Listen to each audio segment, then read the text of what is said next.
Hi అండి. అందరూ ఎలా ఉన్నారు? ఈ రోజు ఎపిసోడ్ అయితే నాకు నిజంగా ఒక సాటర్‌డే ఎపిసోడ్ లాగా అనిపించింది. గౌతమ్‌కైతే నాగార్జున గారు బెస్ట్ ఫీడ్‌బ్యాక్ ఇచ్చారు. ఆ సజెషన్స్ గాని ఫాలో అయితే గౌతమ్ గేమ్ ఇంకా అల్టిమేట్. ఎందుకంటే నేను లాస్ట్ 1 వీక్ నుంచి అనుకుంటున్నా, అయ్యో! గౌతమ్ చాలా జెన్యూన్ ప్లేయర్. చాలా బాగా ఆడుతున్నాడు. ఎప్పుడైతే బ్రదర్ వచ్చి ఇన్‌పుట్స్ ఇచ్చాడో అప్పటి నుంచి తన గేమ్ పాడు చేసుకుంటున్నాడే అనిపించింది.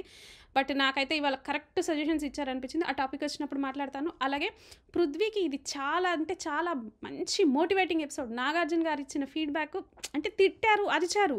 అది కాదు. మిగిలిన విషయాల్లో మాత్రం ఇది చాలా మంచి ఎపిసోడ్ అని చెప్పొచ్చు పృథ్వీకి. పృథ్వీ క్యారెక్టర్ గురించి చెప్పే ఎపిసోడ్ అనమాట ఇది. అలాగే ఆర్ట్ బ్యాచ్ ఎవరైతే ఓజీస్ మీద ఏడుస్తుంటారో, వాళ్ళు ఏది చేసినా నెగెటివ్ అని పోర్ట్రే చేయడానికి ట్రై చేస్తారో, వాళ్ళకి ఇవాళ అవినాష్‌కి వాళ్ళకి అదిరిపోయే ఆన్సర్ ఇచ్చారు నాగార్జున గారు. ఎందుకు సేవ్ చేస్తున్నారు పృథ్వీని ఇన్ని సార్లు నామినేషన్‌లోకి వస్తే అని. అలాగే విష్ణుప్రియకి, రోహిణికి మధ్య ఏదైతే జరిగిందో నాకు అక్కడ కొంచెం ఎక్కువ విష్ణుప్రియ అనే టార్గెట్ అయిందనిపించింది. యాక్చువల్‌గా అక్కడ నాకు ఎక్కువ రోహిణి తప్పే కనిపిస్తుంది. బట్ నాకు తెలిసి బీబీ టీమ్ వాళ్ళిద్దరి మధ్యలో ఏదైనా కొంచెం కాన్ఫ్లిక్ట్ క్రియేట్ చేయాలనుకుంటుందేమో గొడవ. అందుకే ఈ గొడవని ఇంత పెద్దది చేసి చూపించారేమో అని నాకు అనిపించింది. సో, మనం వన్ బై వన్ అన్నీ మాట్లాడుకుందాం. ముందుగా వీడియోనైతే లైక్ చేసి చూడండి. అప్పుడు నా వీడియోకి ఎక్కువ రీచ్ వస్తుంది. సో, ఆ హౌస్‌లో ఉన్న వాళ్ళందరిలోకి నాకు బెస్ట్ అంటే ది బెస్ట్ అన్ని రకాలుగా ఇంటెలిజెంట్ కావచ్చు, స్ట్రెంగ్త్ కావచ్చు, సెన్సిబుల్ కావచ్చు, వైస్‌గా మాట్లాడడం కావచ్చు, మంచి డెసిషన్ మేకింగ్ నాకు గౌతమ్ అనిపించేవాడు లాస్ట్ 1 వీక్ వరకు. ఎప్పుడైతే వాళ్ళ బ్రదర్ వచ్చి తనకొక ఇన్పుట్స్ ఇచ్చాడో, తన సోలో గేమ్ ఆడినంత వరకు, తన ఓన్ థాట్ ప్రాసెస్‌తో తను గేమ్ ఆడినంత వరకు సూపర్ అనిపించాడు. ఎప్పుడైతే వాళ్ళ బ్రదర్ ఇన్పుట్స్ తీసుకున్నాడో, అప్పటి నుంచి తను కావాలని గ్రూప్ గేమ్‌ని ట్రిగ్గర్ చేస్తూ ఇంకా అలాగే కెమెరాకెళ్ళి కంటెంట్ ఇవ్వడం నాకు అస్సలు నచ్చలేదు. ఎందుకంటే తను ఏదైతే న్యాచురల్ ఫ్లోలో వెళ్ళాడో ఆ గేమ్ ఇంకా సూపర్. బట్ ఏదైతే అన్‌న్యాచురల్‌గా అనిపిస్తుందో అది గేమ్ పాడవుతుంది నాకు గౌతమ్‌ది అనిపించింది. బట్ ఈరోజు నాగార్జున గారు అంత సీరియస్‌గా చెప్పిన తర్వాత ఆ అబ్బాయి ఆ సజెషన్స్ ఎందుకొచ్చినాయి, ఏంటి అని అర్థం చేసుకుంటాడని నేను అనుకుంటున్నా. అసలేం జరుగుతదంటే, పృథ్వీకి, నీకు ఏంటి గొడవ? అంటే, సార్ ఇట్లా డిస్‌రెస్పెక్ట్‌ఫుల్‌గా మాట్లాడాడు. వాళ్ళు ఎంత చేసినా ఆ అబ్బాయి ఎన్ని తప్పులు చేసినా ఆ అబ్బాయిని కాపాడుకుంటూ వస్తారు. ఆ అబ్బాయిని ఒక్కసారి కూడా నామినేషన్‌లోకి వెయ్యరు. అది గ్రూప్ గేమ్ అన్నారు. అవును. గ్రూప్ గేమ్ అయితే తప్పేంటి? ఈ సీజన్ 8 క్లాన్స్‌తో మొదలైంది గదా! వాళ్ళంతా ఒక గ్రూప్‌గా ఉన్నారు. గ్రూప్‌గా ఉన్నప్పుడు మిమ్మల్ని గ్రూప్‌గానే టార్గెట్ చేస్తారు గదా! మీ క్లాన్‌ని అన్నారు.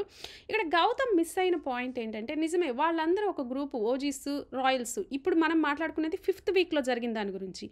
ఓజీస్ ఎవరైతే ఉన్నారో వాళ్ళు వీళ్ళనే టార్గెట్ చేస్తారు. ఎందుకంటే వీళ్ళు వెళ్ళిపోవాలి వైల్డ్ కార్డ్స్ అని. ఫస్ట్ 2 వీక్స్, 3 వీక్స్ రాయల్సే ఎళ్ళిపోతారు. సీత ఎళ్ళిపోతది, మణికంఠ ఎళ్ళిపోతది. ఆ తర్వాత ఇంకెవరో ఎళ్ళిపోతారు. వీళ్ళెళ్ళిపోయిన తర్వాత వాళ్ళు రియలైజ్ అవుతారు. మనం ఎక్కువ నామినేషన్స్‌లోకి వస్తున్నాం. వాళ్ళు రావట్లేదు. వాళ్ళని తేవాలి మనము అనేసి ఆ కిల్లర్ గర్ల్స్ టాస్క్‌లో 7 వస్తే 7లో 5 ఓజీస్ ఉంటారు. 2 రాయల్స్ ఉంటారనమాట. సో, వాళ్ళకి అప్పుడు అర్థమైతది. ఓకే. ఇట్లా చేసుకుంటూ పోతే మన వాళ్ళే వెళ్ళిపోతున్నారు. మన స్ట్రెంత్ తగ్గిపోతుంది. వరుసగా 2 మెంబర్స్ ఎళ్ళిపోయేసరికి వీళ్ళ స్ట్రెంత్ తగ్గిపోయింది. అప్పుడు వాళ్ళకి అర్థమైందనమాట. అట్లని వీళ్ళలో గ్రూప్ గేమ్ లేదా? క్లాన్స్ విడిపోయిన తర్వాత ఏంటి ఉంది. అట్లని వీళ్ళలో గ్రూప్ గేమ్ లేదా అంటే ఆర్టిక్ బ్యాచ్‌లో వాళ్ళలో గూడా ఉంది. మీరిక్కడ అర్థం చేసుకోవాల్సిందంటే ఎంత గ్రూప్ గేమ్ జరుగుతున్నా గానీ ఓజీస్ దగ్గర నుంచి ఓజీసే ఎవ్రీ వీక్ నామినేషన్స్‌లో ఉంటున్నారు. వాళ్ళనేదేంటి పృథ్వీ, నిఖిల్, యష్మి గ్రూప్ గేమ్ అంటున్నారు. యష్మి, పృథ్వీ లేని నామినేషన్ ఉందా? ఇంకెక్కడ వాళ్ళకి వీళ్ళనేదేంటి నామినేషన్స్ దగ్గరే కదా గ్రూప్ గేమ్ చేస్తున్నారన్నారు. గ్రూప్ గేమ్ చేసి వాళ్ళేమన్నా సేవ్ అయ్యారా? వాళ్ళిద్దరేమన్నా మెగా చీఫ్‌లయ్యారా? వాళ్ళిద్దరేమన్నా చీఫ్ కంటెండర్‌లయ్యారా? ఏమీ అవ్వలేదు గదా! వాళ్ళక్కడ జస్ట్ మాట్లాడుకోవడం తప్ప వాళ్ళు చేసిన మిస్టేక్. వీళ్ళు గ్రూప్ నామినేషన్స్ మాట్లాడుకోకూడదు. I 100% agree. అది తప్పు. బట్ వీళ్ళు చేస్తున్నదేంటి? ఇప్పుడు ఇద్దరు తప్పు చేస్తున్నప్పుడు ఇంక ఇద్దరిని తప్పంటాం. ఒకళ్ళే తప్పు చేస్తే ఒకళ్ళని తప్పంటాం. వీళ్ళు గూడా వీళ్ళనే నామినేట్ చేస్తున్నారు గదా! ఆర్ట్ బ్యాచ్ కూడా. నేను గౌతమ్‌ని కలపట్లేదు. ఆర్ట్ బ్యాచ్ కూడా వీళ్ళనే నామినేట్ చేస్తున్నారు గదా! సో, గౌతమ్ ఇంక అదే పాయింట్‌ని ఎంతని లాగగలడు? ఒకసారి ఓకే. 2 times okay. 3 టైమ్స్ కూడా ఓకే.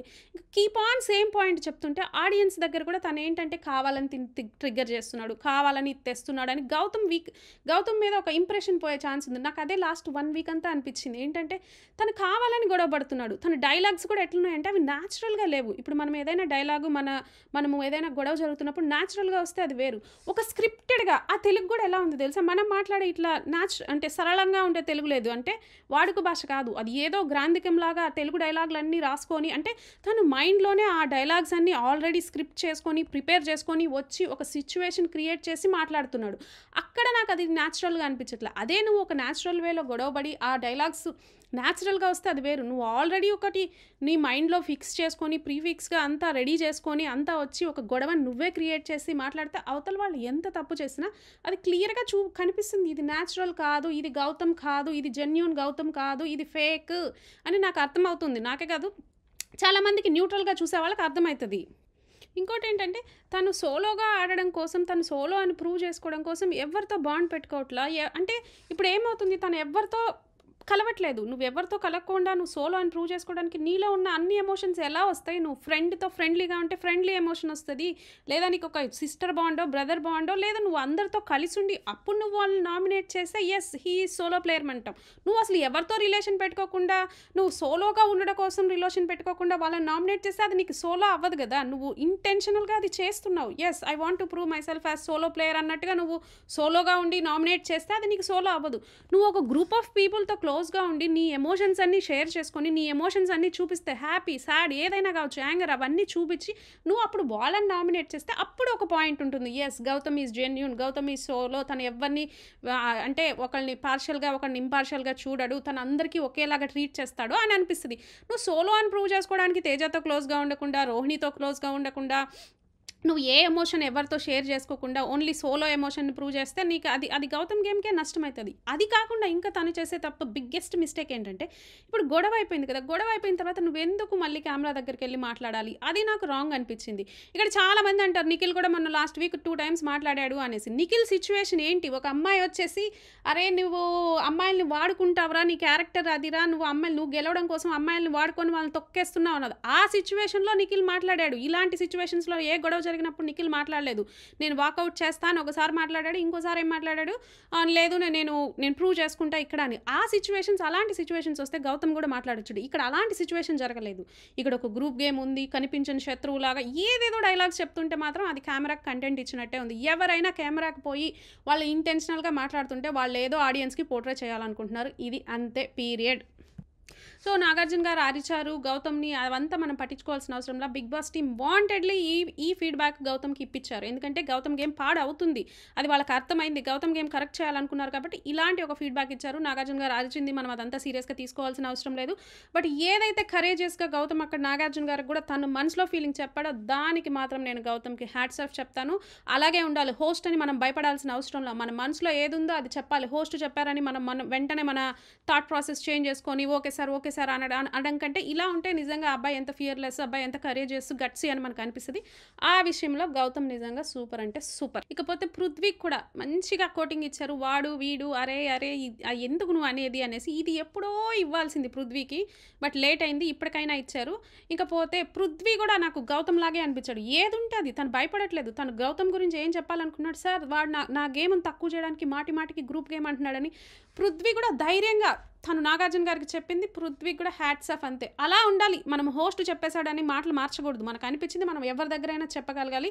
సూపర్. ఆ విషయంలో పృథ్వీ ఎలా సేవ్ అవుతున్నాడు ఇన్నిసార్లు అన్న అవినాష్ కెమెరాకి లాస్ట్ వీక్ కంటెంట్ ఇచ్చారు కదా, రోహిణి అవినాష్ తేజ కలిసి మనం వాళ్ళంటే మాటలు పడాలా, మనం వచ్చింది ఇక్కడికి అందుకేనా, అసలు ఆడియన్స్ వీళ్ళని ఎలా సేవ్ చేస్తున్నారు అన్న క్వశ్చన్ వేశాడు కదా, ఆ క్వశ్చన్కి నాగార్జున గారు యాక్షన్ రూమ్లో సూపర్ ఆన్సర్ ఇచ్చారు. ఇప్పుడు అర్థమైంది అవినాష్, ఆ మాటలు ఒరే వాడు వీడు అనేది ఇంటెన్షనల్గా అంటే ఆ మూమెంట్లో, ఆ హీట్ ఆఫ్ ద మూమెంట్లో వచ్చినాయి. కానీ తను ఇంటెన్షనల్గా ఎవరిని పృథ్వీ పోయి వాళ్ళని డిస్రెస్పెక్ట్ చేయట్లా. ఆ గొడవ అయిపోయిందా అంతే. ఆ టాస్క్ జరిగేటప్పుడే పృథ్వీ అలా ఉంటాడు, కానీ ఆ టాస్క్ అయిపోయిన తర్వాత తను ఇంకా డిఫరెంట్ పర్సన్. ఇంకా అసలు ఆ టాపిక్స్ రావు, అవి రావు, ఏవి రావు అనమాట. నిజంగా పృథ్వీ క్యారెక్టర్ జెన్యూన్. పృథ్వీకి నాకు ఈరోజు అనిపించింది పృథ్వీ టాప్ 5లో డెఫినెట్గా ఉంటాడనేసి నాకు ఇవాళ అనిపిస్తుంది. ఎందుకో పృథ్వీని చూసిన తర్వాత పృథ్వీకి వాళ్ళు ఇచ్చిన, నాగార్జున గారు ఇచ్చిన ఫీడ్బ్యాక్ కూడా అంత మంచిగా అనిపించింది. ఇకపోతే విష్ణుప్రియకి ఇంకా రోహిణికి ఒక గొడవ జరిగింది కదా, దాన్ని వేసి చూపించారు. రోహిణి చెప్పింది విష్ణు నాతో ఇలా చెప్పింది, ఫస్ట్ నేను నిఖిల్తో ట్రై చేశాను, వర్కౌట్ అవ్వలేదు, తర్వాత నేను పృథ్వీకి ట్రై చేశాను అనేసి. అక్కడ నాకు రోహిణిదే తప్పు అనిపించింది. తనేదో నిన్ను ఫ్రెండ్ అనుకొని నీకు చెప్పుండొచ్చు, మేబీ స్టార్టింగ్లో తన కంటెంట్ కోసమే ట్రై చేసి ఉండొచ్చు, బట్ ఇప్పుడైతే మేబీ జెన్యూన్గా ఫీలింగ్స్ ఉన్నాయేమో.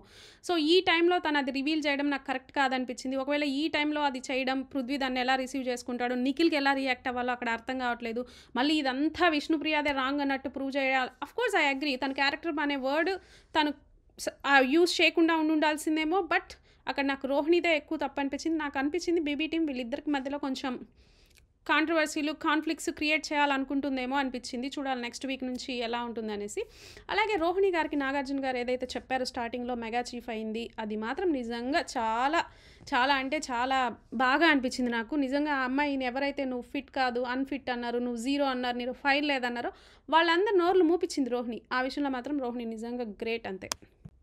ఇంకా స్నేక్, ల్యాడరు అనేసి ఒక్కొక్కళ్ళని పిలిచి అడిగారు. నీకు స్నేక్ ఎవరు? నీకు ల్యాడర్ ఎవరు? అనేసి. నాకు యష్మిని చూస్తే పాపం అనిపించింది. ఆ అమ్మాయికి ఒక్కరు కూడా ల్యాడర్ ఇవ్వలే. ఆ అమ్మాయి పృథ్వీ కోసం, ప్రేరణ కోసం ఎన్ని సార్లు ఎంతమంది దగ్గర బ్యాడ్ అయిందో.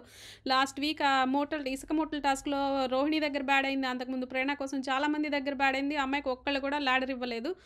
ఇంకొకటి మంచి విషయం ఏంటంటే స్నేక్ కూడా ఇవ్వలేదు. పాపం విష్ణుప్రియకి కూడా ఎవరు ల్యాడర్ ఇవ్వలేదు. ఎవరు స్నేక్ ఇవ్వలేదు. గౌతమ్‌కి ఇంకా నిఖిల్‌కి 3 స్నేక్స్ వచ్చినాయి కాబట్టి వాళ్ళకేదో బిగ్ బాంబ్ అన్నారు. మేబీ బిగ్ బాంబ్ అంటే ఏమన్నా సీజన్ అంతా నామినేషన్‌లో ఉంటారా? లేకపోతే ఆ వీక్ అంతా ఏదన్నా పని చేపిస్తారా? అది వాళ్ళ ఇష్టం. నాకు తెలుసు అక్కడ అంతా వాళ్ళిద్దరు టాప్ ప్లేయర్స్ కాబట్టి వాళ్ళకి అంత ఎఫెక్ట్ అవ్వదని నేను అనుకుంటున్నా. చూడాలి.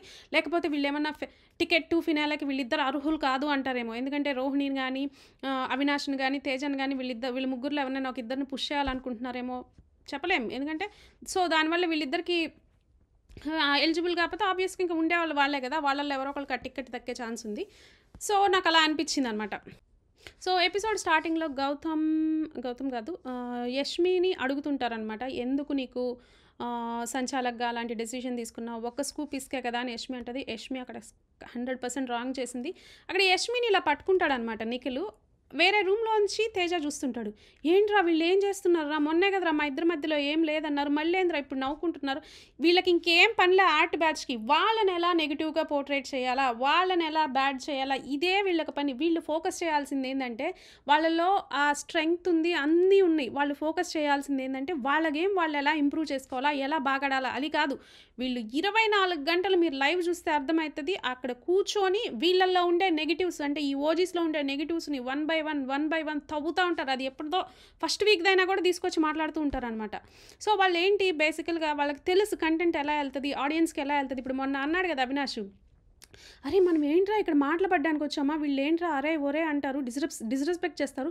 అసలు ఎలారా ఆడియన్స్ ఇవన్నీ చూస్తూ ఓట్లేస్తున్నారంటే ఏంటి ఆడియన్స్‌కి చెప్తున్నారు మమ్మల్ని డిస్‌రెస్పెక్ట్ చేస్తున్నారు ఓట్లేద్దని.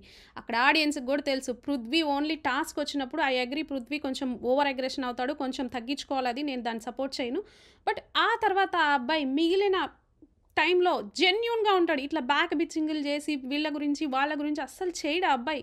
ఆ అబ్బాయి ఏంటంటే ఒకటే జెన్యూన్ ఇంకా ఆ అబ్బాయిలో ఉన్నది. జనాలను ఆ అబ్బాయిలో తప్పు పట్టడానికి ఏం లేదు. ఒక్క ఆ అగ్రెషన్ బిట్ తప్ప ఇంక తప్పు పట్టడానికి ఏం లేదు. నాగార్జున గారు అన్నారు, "Prithvi you are either black or white. In middle ఏం లేదు" అంటే ఏంటి అంత క్లియర్‌గా ఉన్నాడు. నీకు ఏదైనా నచ్చకపోతే నచ్చదని చెప్తావు. నచ్చితే నచ్చుతది. పృథ్వీకి ఒక్కడికి ఆ మాట వచ్చింది. నిజంగా చెప్పాలంటే ఈ హౌస్‌లో పృథ్వీ అంత జెన్యూన్ ఎవ్వరు లేరు. గౌతమ్ ఫేక్ చేస్తాడు, నిఖిల్ ఫేక్ చేస్తాడు. ప్రతి ఒక్కళ్ళు పృథ్వీ ఒక్కడే ఏమనిపిస్తే అది. ఎయిదర్ బ్లాక్ ఆర్ వైట్ అంతే. మధ్యలో ఇంకేం లేవు. పైకొకటి, లోపలికొకటి అట్లా. ఫైనల్‌గా నామినేషన్‌లో ఉన్న వాళ్ళందరినీ నుంచోబెట్టి సేవ్ చేశారు. నిఖిల్ సేవ్ అయ్యాడు. మనకి ఎక్స్‌పెక్ట్ చేసిందే నిఖిల్ ఫస్ట్ సేవ్ అవుతాడని. నిఖిల్ కొంచెం టెన్షన్ పడుతూ ఉన్నాడు. నిఖిల్ నిజంగా చాలా హ్యాపీగా ఫీల్ అయ్యి ఉంటాడనిపిస్తుంది. సో ఇక యష్మి గురించొస్తే యష్మిని చూస్తే నాకు ఇవాళ పాపం అనిపించింది. తను స్నేక్ నిఖిల్‌కి ఇచ్చింది. ఎందుకంటే నిఖిల్ తనని డీమోటివేట్ చేస్తుంటాడు. ఎప్పుడు వీక్ అని ఎగతాళి నిజమే. నిఖిల్‌లో ఈక్వాలిటీ ఉంది. ఎప్పుడు యష్మిని ట్రిగ్గర్ చేస్తా ఉంటాడు. ట్రిగ్గర్ కాదు గానీ ఫన్ అని చెప్పి తనని ఎగతాళి చేస్తా ఉంటాడు ఎప్పుడు. తను నువ్వు ఇట్లా పళ్ళు ఇలా ఉండు హిహి అని ఇలా నవ్వుతావు, అలా నవ్వుతావు అంటుంటాడు ఆ అమ్మాయిని. అమ్మాయి ఏం చేసినా నువ్వు వీక్ అంటావు, నువ్వు స్ట్రాంగ్ లేదంటాం చాలా సార్లు అన్నాడు.